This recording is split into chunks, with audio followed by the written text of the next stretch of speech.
Welcome to Keto Meals and Recipes.com. Today I'm making a historic British Victoria sponge cake. This cake is also keto, sugar-free, gluten-free, and grain-free. I'm making this cake as my way of celebrating Queen Elizabeth's Platinum Jubilee. Before continuing, I'd like to mention that I have laryngitis, so I apologize for the crackly voice. Sponge cake in general has a very long history dating back to the Middle Ages and originating from Spain. However, the earliest British sponge cake recipe appeared in 1615 in Xavier Markham's cookbook, The English Housewife, but in the cookbook, Xavier called the cake a biscuit bread, which was a denser cake. However, the lighter, fluffier sponge cake was made possible after English chemist Alfred Bird in the late 1840s invented a mild alkali in the form of bicarbonate of soda, a product which resembled and acted like baking powder. From that point forward, using bicarbonate of soda, people were able to make a much lighter, fluffier sponge cake.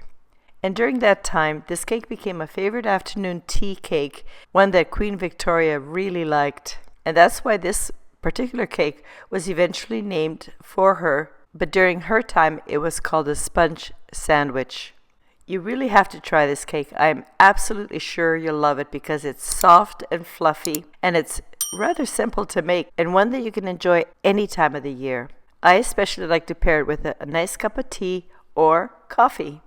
But to make it gluten-free and keto, I have made a couple adaptations to the classic recipe.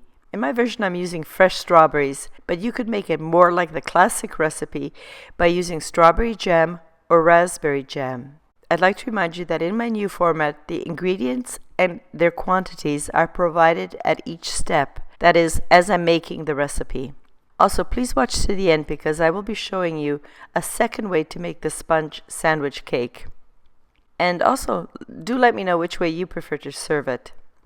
In order that you can decide how many slices of this absolutely amazing, delicious, tasty, yum Keto Victoria sponge cake you can allow yourself to enjoy, the macronutrient ratio is 4.5 to 1 with 9.4 grams of total carbs, 1.1 gram of soluble fiber, 2.9 grams of insoluble fiber, resulting in 5.4 grams of net carbs per very generous slice of cake. So now let's get started.